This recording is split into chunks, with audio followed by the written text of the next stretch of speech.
I get a lot of comments about how I look so young, I must have good genes, and I'm not going to pretend that genetics doesn't help, but here's the proof that genetics is not everything. This is a picture of me at the age of 29, and here's a picture of me right now at the age of 40.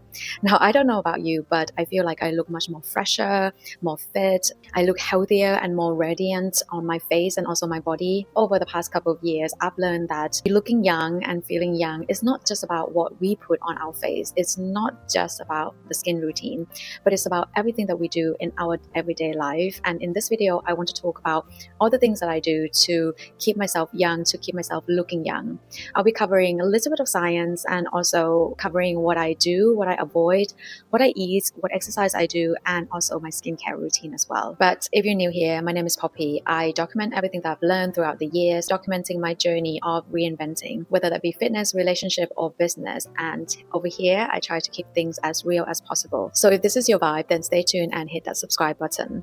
Let's start with the most obvious thing, and that is genetics. I really do think that genetics really give you good foundation, but it is just a foundation and that is it. Looking at my picture like 10 years ago, I was definitely younger, but I do really think that I look so much better now. So the way that I think about genetics is a good foundation, but what you do on a day-to-day basis, your lifestyle actually builds the house. There was this concept that I learned, I would say 2 years ago, and it changed how I look at aging and looking young and taking care of myself completely.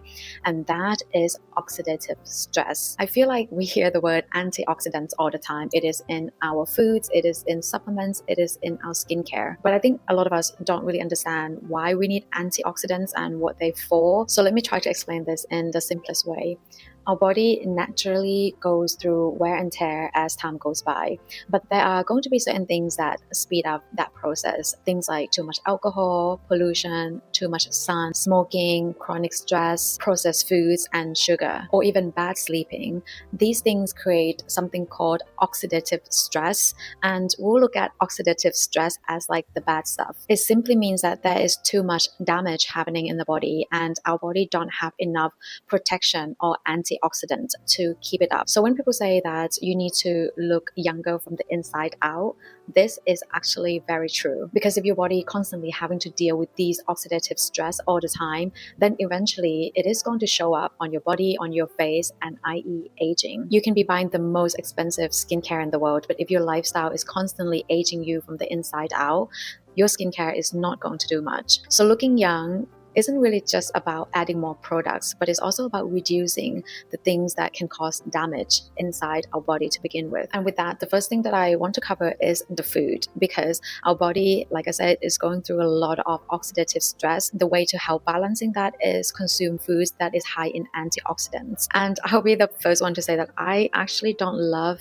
eating vegetables, but because my goal is to look young and feel young, even though when I turn 70 or 80, I have been trying to be conscious with what I eat and what I consume, and consume antioxidant rich foods. Things like berries, leafy greens, avocados, olive oil, eggs. And if you follow me on Instagram, you will see that I post a lot of these foods. I also try my best to cook at home, because I do also know that processed foods is something that is also causing oxidative stress. So I try to minimize that as much as possible. I do eat out from time to time like everyone else, but I don't buy ready to eat meals or like frozen meals like ever, because first of all, I don't think they taste very good, and second of all, I also know that they are so processed, and it is also a cause of oxidative stress to my body. I don't aim to be perfect. With everything that I'm going to cover in this video, always apply 80-20% rule, because it's not about perfection.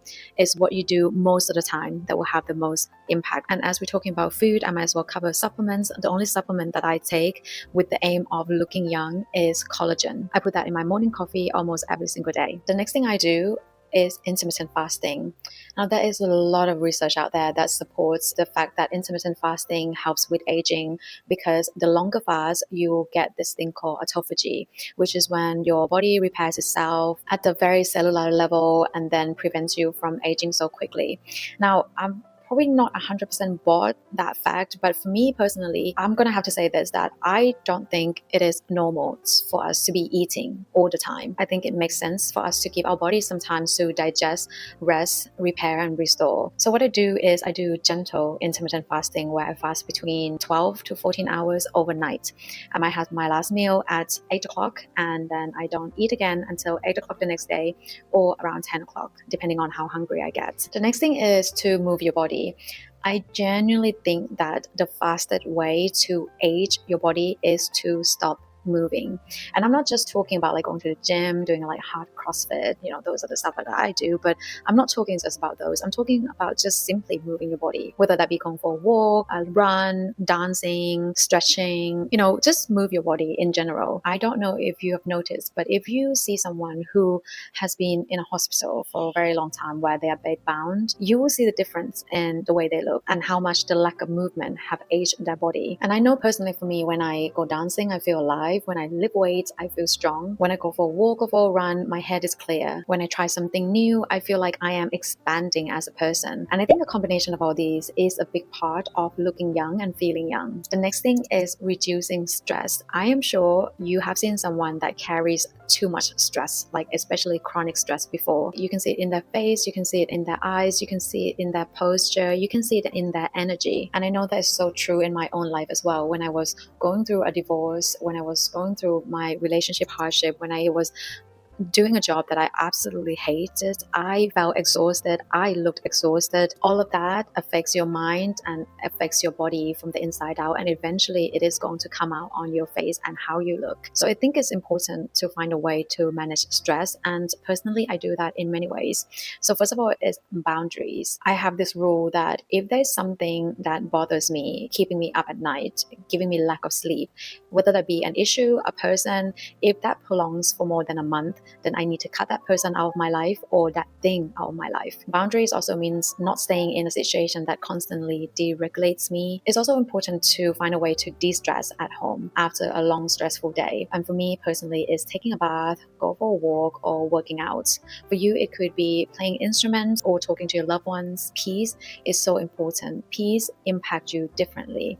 I had such a big glow up after my divorce because that marriage was consuming me and stressing me out, and I was constantly upset, constantly crying. Now that we have covered how to look young from the inside, which is obviously the most important in my opinion, but now let's look at my current skincare routine, because skincare still matters too. But before we get into the detail, there's a few things that I want to mention. So first of all, I am not a dermatologist, so what I am using, you might want to talk to your dermatologist or look up online or ChatGPT to see if that will be good for you. We all have different skin requirements, so make sure you do your research as well. I also have a very, very dry skin, so do bear that in mind. If you're in your 30s or 40s, you may have heard of retinol before, because I think that is the active ingredients that a lot of people recommend us later on in life using to help with fine lines, to smoothen skin tone. And I tried retinols and over-the-counter skincare before, but none of them really had any good results on me. Additionally, as I was getting to turn 40, I think it was like January this year, I did vlog about it before, that I started to have hormonal acne. I never suffered or had any acne problems in my entire life up until recently, and it's around my jawline and also my forehead. So I know for sure that they are hormonal acne. And with that, I had to go to see my dermatologist and to come up with the best skincare for me. And I was prescribed tretinoin, which is a prescription strength retinol. In the morning, I will start off with a very gentle cleanser, and then I'll follow by a moisturizer. And currently I'm using the one from The Ordinary, and it is a natural moisturizing factor, HA. And then I will follow with a sunscreen. And I want to talk about sunscreen for a little bit, because the UV is actually the main oxidative stress to your skin, and probably the biggest one. When I was younger, I never used any sunscreen, and this is why my skin is so much better now than back then, because I am using sunscreen every single day, actually twice a day. What to look for in terms of sunscreen is the SPF. If you live in a warm climate where there's a lot of sun, I live in Florida, I used to live in Thailand, then SPF 50 is probably what you are going to need. Another thing to look out for, and it is directly related to skin aging and wrinkles, is the PA factor over here, which is the measure of how good the sunscreen is at protecting from UVA, and the UVA is actually the things that causes wrinkles and skin damage. So you want to look for something that is like PA+++. This is why I live in the US now, and this is why it's so difficult to find, for me personally, a good sunscreen in the USA, because a lot of them give me white casts most of the time. I think the US regulation doesn't require sunscreen companies to show the PA factor, so I never really know how good it is in protecting me from UVA. Usually in the US, it does show the SPF, and that is how good the sunscreen is protecting us from UVB, which is like sunburn. So I find when it comes to sunscreen, Asian brands are the best. I am using two right now. So the first one that I use in the morning is by Mizumi. This one is jelly to water texture.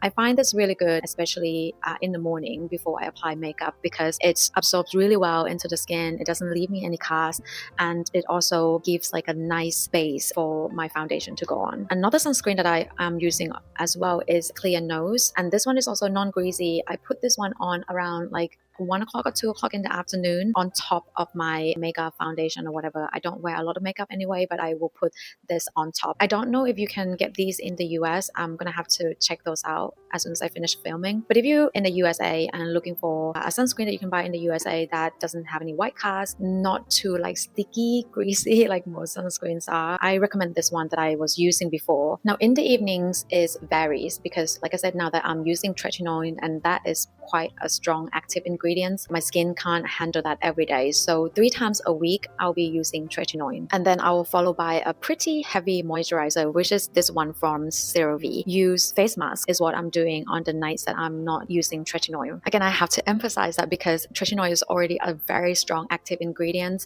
When it comes to like face mask, I'm just using the ones that don't have really strong ingredients but moisturizing and also improving skin barriers. There's a couple of face masks that I've been using that I really enjoy, and the first one is the Garnier Skin Active Nutri Balm. Found them when I was living in London, and I've been loving them for so long. It's really hard to get in the USA, but you can get on Amazon. Another face mask that I am liking as well is this hydrogel mask by Rojukiss. The next one that I have been really liking is eye mask by Image Skincare. I would say maybe not like 4 nights out of the week I'll be using a combination of these, but probably like maybe 2 or 3 nights. Those are everything that I believe helping me looking young, staying young, feeling young. I hope you enjoyed this video. I hope you found it helpful. If you have any more questions, please feel free to ask in the comments. I will see you in the next video, and in the meantime, do take care of yourself, stay healthy, stay young.